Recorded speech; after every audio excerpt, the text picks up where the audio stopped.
جب دیکھا ساتھیوں کا یہ حال ہے، میرے اصحاب کا یہ حال ہے، یہ تو جل گئے، اب کیا ہوگا؟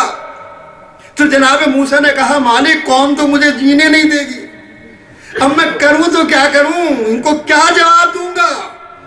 سوچا، حکم خدا ہوا جبریل جاؤ جاؤ اور یہ کلمات لے کر جاؤ، یہ کلمات لے کر جاؤ اور موسیٰ کو تعلیم دو ان کلمات کی، یعنی موسیٰ کو بتاؤ۔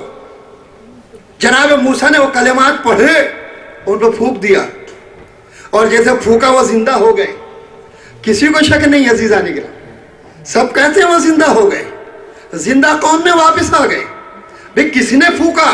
موسیٰ نے پھونکا۔ کس کے حکم سے پھونکا؟ اللہ کے حکم سے۔ تو کیا موسیٰ خالق ہو گئے؟ کہا نہیں، خالق نہیں ہے، موت و حیات تو اس کے قبضے میں ہے، لیکن اللہ اختیار دے دے تو کلمے پھونکنے سے، چند کلمات کے پڑھنے سے 70 لوگ زندہ ہو جائیں گے۔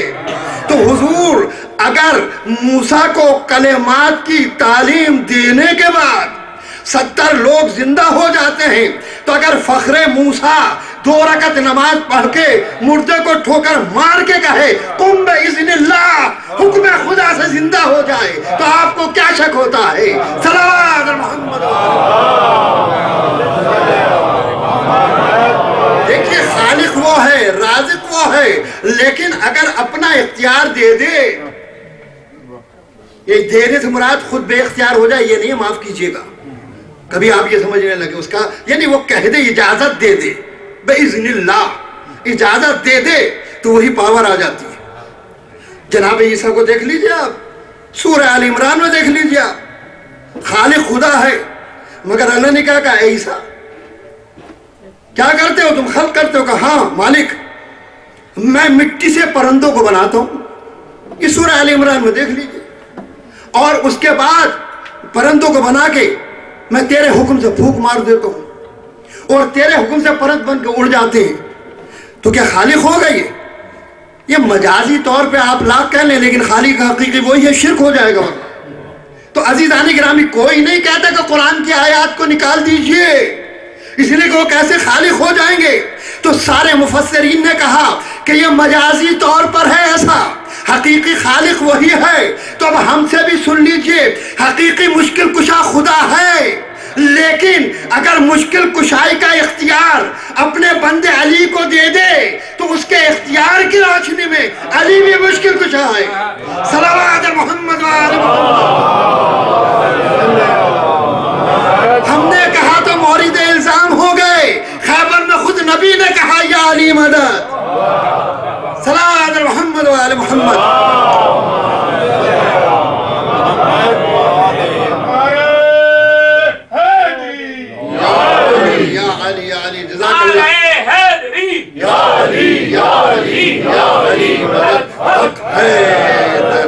آواز بلندتر صلوات۔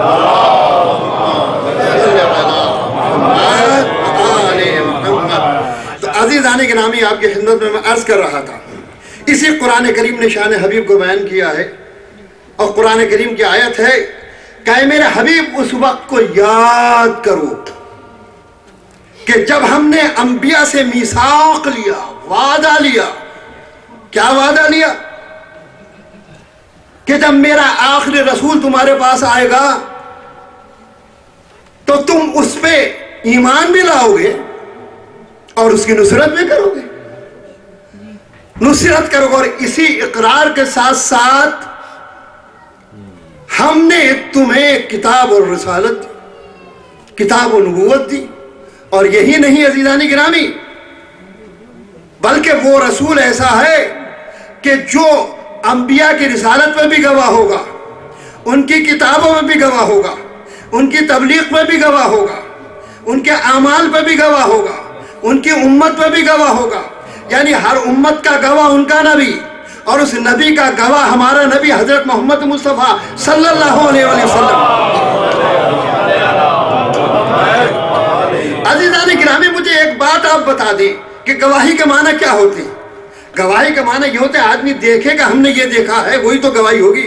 چلو کتابوں کی گواہی تو یہ ہے کہ زبور و توریت و انجیل سامنے آئی، نبی نے پڑھا، کہہ دیا ٹھیک ہے کتابیں یہ وہی کتابیں ہیں جو اللہ نے نازل کی تھی، لیکن ان کی تبلیغ پر گواہی کا معنی کیا ہوئے؟ اس کا مطلب یہ ہے کہ ان کی ہر ایکٹیویٹیز جو اللہ نے مناسب سمجھی، ان ایکٹیویٹیز پہ یہ نگاہ رکھے ہوئے تھے، جتنا اللہ نے چاہا۔ اللہ جتنا چاہتا یہ اتنے ہی کرتے، تو یہ نگاہ رکھے ہوئے تھے، گواہ تھے۔ تو عزیزان گرامی، ہر نبی اپنی امت پہ گواہ۔ اور پھر کیا ہے قرآن کریم میں کہ اگر انہوں نے تصدیق نہ کی ہوتی، نبی کو نبی، ہمارے نبی کو نبی نہ مانا ہوتا، تو انہیں رسالت نہ ملتی، ان کی تبلیغ بیکار ہو جاتی، ان کی محنتیں بیکار ہو جاتی، ان کا دین بیکار ہو جاتا۔ توجہ چاہتا ہوں، اگر آنے سے پہلے اگر انبیاء اقرار نہ کرتے تو دین بیکار ہو جاتا، شریعت بیکار ہو جاتی ان کی، اور آنے کے بعد دیکھیں آپ میرا نبی کتنا عظیم ہے کہ اگر اس کو نہ مانا، اس کا اقرار نہ کیا تو تمام انبیاء کی نبوتیں بیکار ہو جائیں گی۔ لیکن اگر کوئی ایسا موقع آ جائے کہ خدا نبی سے کہے کہ اگر یہ پیغام نہ پہنچایا، توجہ چاہوں گا، اتنی آسانی سے عزیزان گرامی، کیا کتنا عظیم پیغام ہوگا کہ خدا خود نبی سے کہے، وہ نبی جو آدم کا گواہ، وہ نبی جو نوح کا گواہ، وہ نبی جو ابراہیم کا گواہ، وہ نبی جو موسیٰ کا گواہ، یعنی جس کے اقرار رسالت پہ تمام کی نبوتیں، رسالتیں، کتابیں موقوف۔ اگر اسے نہ مانا تو سب بیکار۔ اسی نبی سے خدا کہہ رہا ہے کہ اگر آج یہ پیغام نہ پہنچایا تو تم نے رسالت کا کام انجام نہ دیا۔ صلوات محمد، ایک اور صلوات بھیجیں۔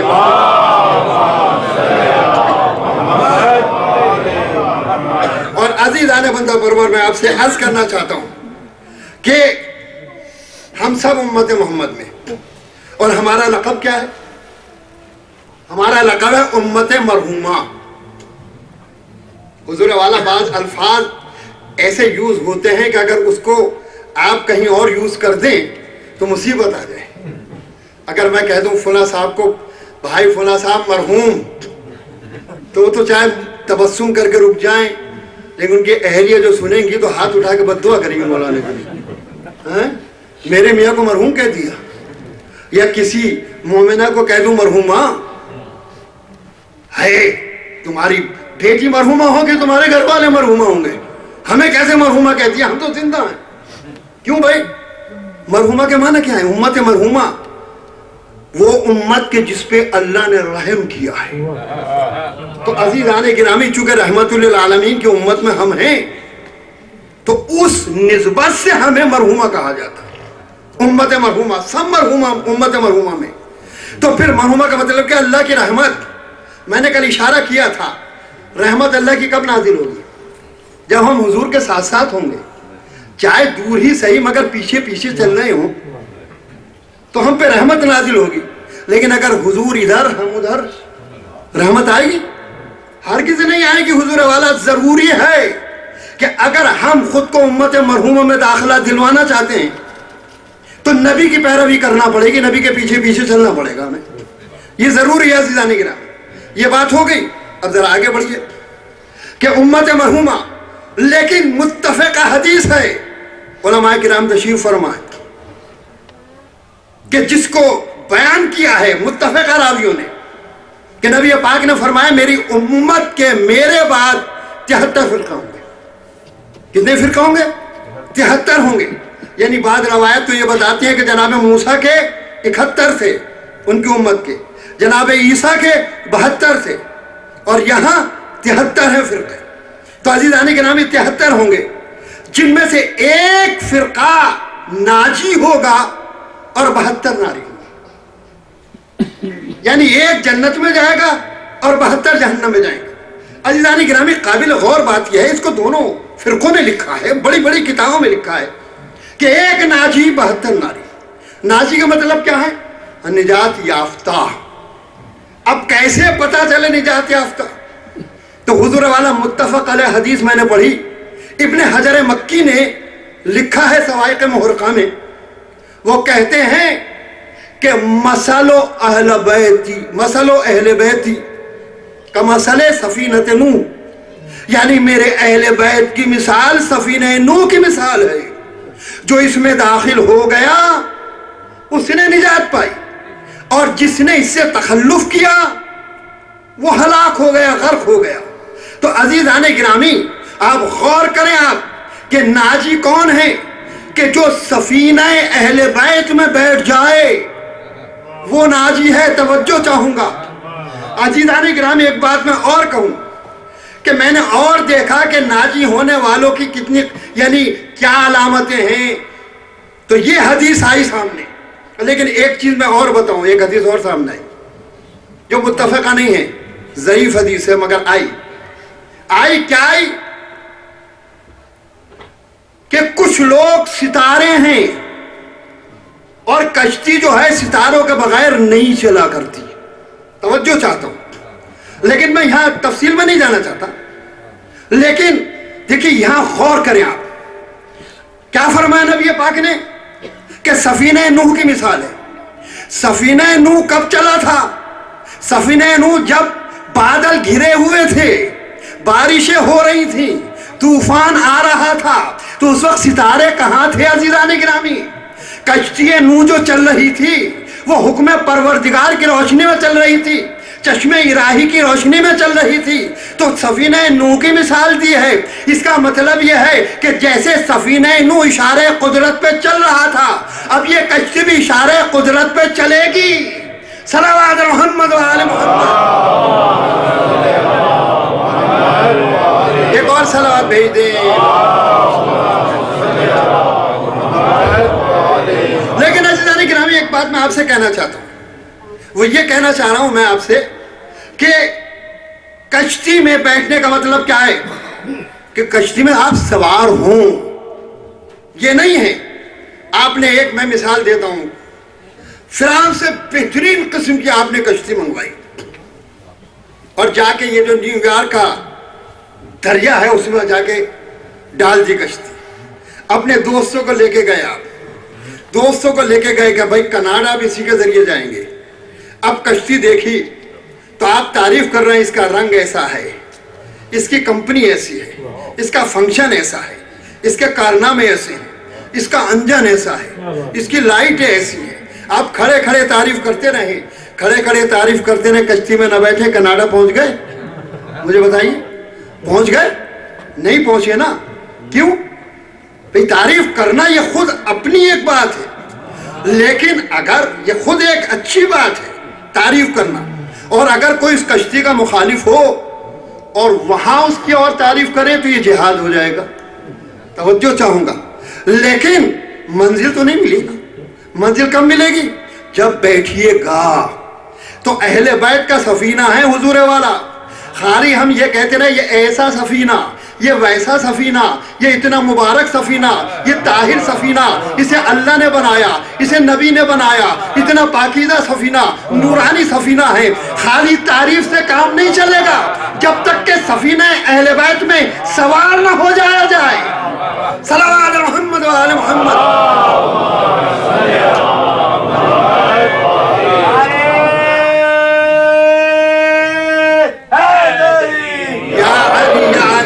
عزیزان گرامی سفینے میں سوار ہونا ضروری ہے، بغیر سوار ہوئے کام نہیں چلے گا۔ لیکن ایک بات میں آپ سے اور عرض کروں، دیکھیے ایک مسئلہ پیدا ہوتا ہے، مسئلہ بڑی میں باریک باریک باتیں آج کہہ رہا ہوں، ہو سکتا ہے کل نہ کہوں، آج میں اپنی مرضی کی تقریر کر دوں، کل کو آپ کی مرضی کر دوں۔ صلوات بھیجئے محمد۔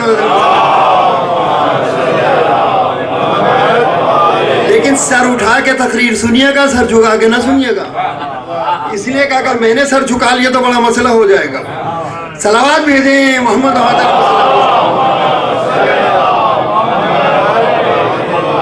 تو عزیزان گرامی ایک مسئلہ یہ ہوتا ہے کہ مسئلہ شفاعت ہے، جیسے بلا شبہ نبی والے نبی شافع ہیں، شافع ہیں۔ جو منکر شفاعت نبی ہے وہ منکر رسالت نبی ہے۔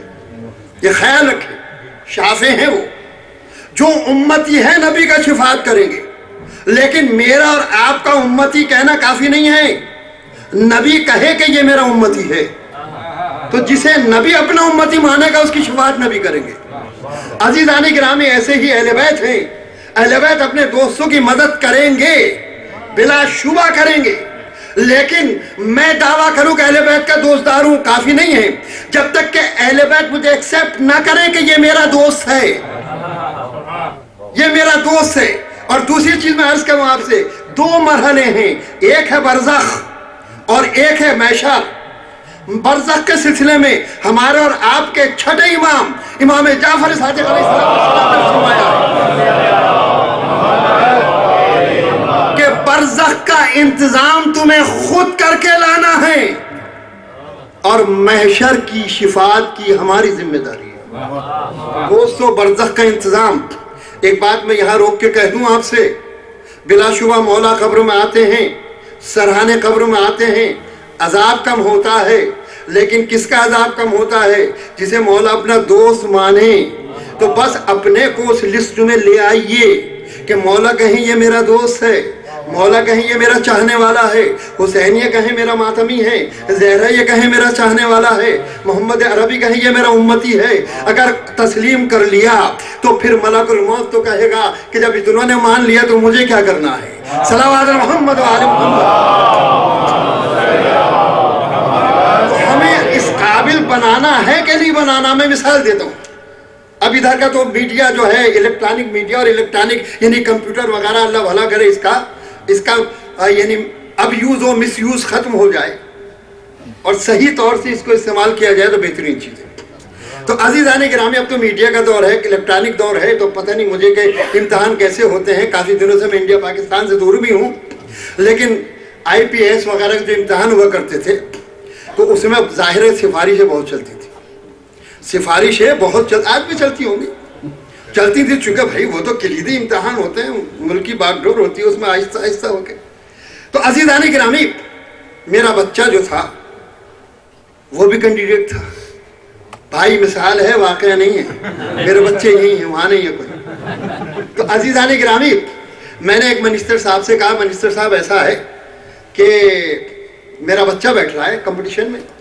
کہا کوئی بات نہیں، بس بچے سے کہیے گا کہ حاضر ضرور ہے امتحان، اور جو اس کے پیپرز ہیں اس پہ لکھے ضرور،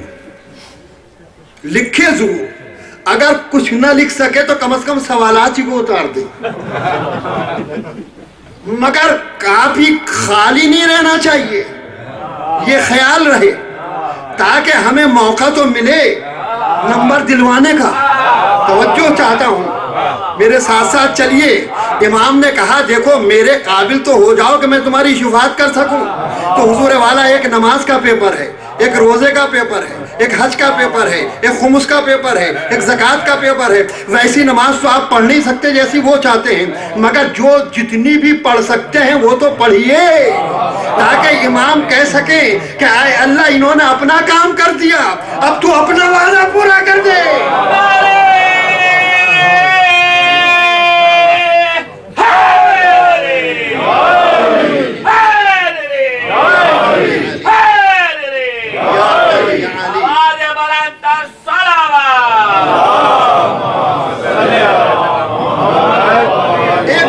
آپ سے عرض کروں کہ دیکھیں دو قسم کے حقوق ہوتے ہیں، ایک حقوق اللہ ہوتے ہیں، ایک حقوق الناس ہوتے ہیں۔ حقوق اللہ جو ہوتے ہیں تو اللہ کریم ہے، وہ شفاعت کو قبول کر لے گا، معاف کر دے گا۔ لیکن حقوق الناس کے سلسلے میں اللہ کا وعدہ یہ ہے کہ جب تک صاحب حق معاف نہیں کرے گا میں معاف نہیں کروں گا۔ بھائی آپ خود سوچیں، بس یہ بات کہہ کے آگے بڑھ جاؤں گا، زیادہ آپ کو نہیں ستاؤں گا، زیادہ ڈراؤں گا بھی نہیں، یہ خیال رہے گا۔ لیکن اتنا خیال رکھیے گا آپ لوگ کہ حقوق الناس میں میں بھی مومن، آپ بھی مومن، میں بھی مولا کا چاہنے والا، آپ بھی مولا کے چاہنے والے، میں بھی نبی کا امتی، آپ بھی نبی کا امتی، میں بھی کلمہ گو، آپ بھی کلمہ گو، میں بھی نمازی، آپ بھی نمازی، میں بھی روزے دار، آپ بھی روزے دار، ساری چیزیں ہیں۔ میں نے آپ پہ ظلم کیا، غصب کر لیا، مولا آپ کے بھی اتنے ہی ہیں جتنے میرے، جتنے میرے ہیں اتنے آپ کے۔ اب آپ بتائیے گا کہ آپ کا حق میں نہ دوں اور معافی بھی نہ مانگوں اور مولا آپ کی بھی شفاعت کر دو اور میری بھی کر دے، یہ عدالت ہوگی مولا کی؟ خود سوچیا۔ تو لہذا یہ خیال رہنا چاہیے کہ اگر خدا نہ خواستہ ایک جملہ کسی کو بلند کہہ دیا ہے تو دوسرے ٹائم پہ معافی مانگ لیجئے، یہ بہت بڑی چیز ہے، بڑے دل کی بات ہے۔ صلوات محمد و آل محمد۔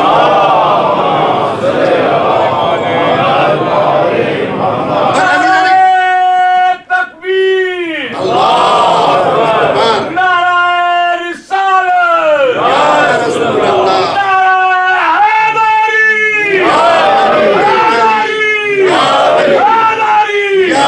جزاک اللہ جزاک اللہ، خدا سلامت رکھے ان آوازوں کو ہمیشہ ہمیشہ، اور آپ لوگوں کی دینی و دنیاوی مرادیں پوری ہوں، مومنین کی سلامتی کے لیے بآواز بلند صلوات۔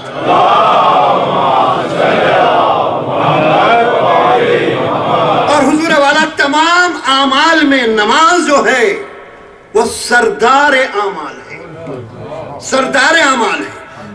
یہ سمجھ لیں کہ حدیث ہے رسول پاک کی کہ روز محشر کے جاں گداز بود، یہ فارسی میں ترجمہ ہے حدیث کا، روز محشر کے جاں گداز بود اولین پرسش نماز بود۔ سب سے پہلے روز محشر اعمال کے سلسلے میں، عقائد کی بات نہیں کر رہا، اعمال کے سلسلے میں پہلا سوال ہوگا تو نماز کے سلسلے میں سوال ہوگا۔ اور دوسری حدیث ہے ان قبلت قبلا ما سواہا، ان ردت ردا ما سواہا، اگر نماز قبول ہو گئی تو باقی سارے اعمال قبول، اگر نماز رد تو سارے اعمال رد۔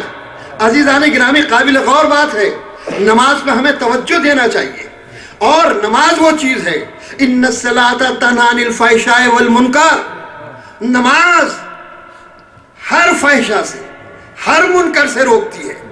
لیکن ایک بات، کسی نے معصوم سے پوچھا کہ مولا ہم کیسے سمجھے کہ ہماری نماز قبول ہو رہی ہے؟